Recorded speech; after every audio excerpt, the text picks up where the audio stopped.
Each case involves a lot of different factors. The prosecution, first of all, needs to prove driving. That's not always as easy as it sounds. It's not always the typical case where the officer pulls somebody over for weaving. In the mountains, you get into an accident, they may not be able to show who, in fact, was involved in that accident, who was driving the car at the time of the accident. So particular facts of the case are important. Time of driving may be important.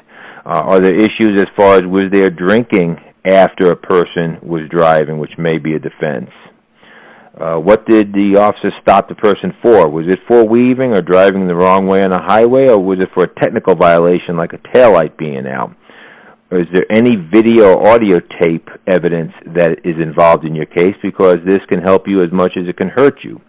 Many officers testify that a person had a hard time getting out of the car. When you see the videotape from the officer's camera, you'd see that the person did not have a hard time getting out of the car.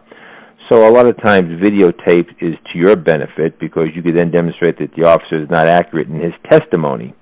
They have visual evidence. The jury would have visual evidence of your observations or what they can particularly observe how you behaved that night. The officer's training comes into play. Some officers testify better than others when they're in court. They have better training, better experience.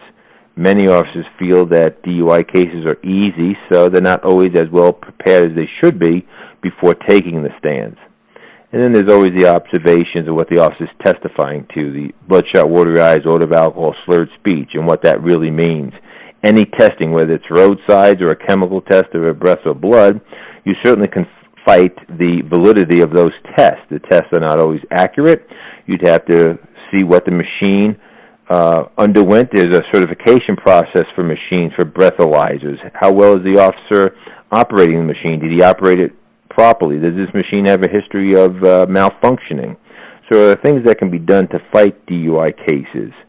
Another question would be, does the person who's accused have any witnesses they were with that night? Many times a person will be able to testify saying, I was with that driver 5 minutes before you stopped him at my house and he seemed fine. He was not slurring the words. Is there anybody who picked the driver up after the police released him after a breath test that could say he wasn't slurring when I saw him after the police let him go? He seemed sober to me. So there are a lot of ways that you can fight a DUI case.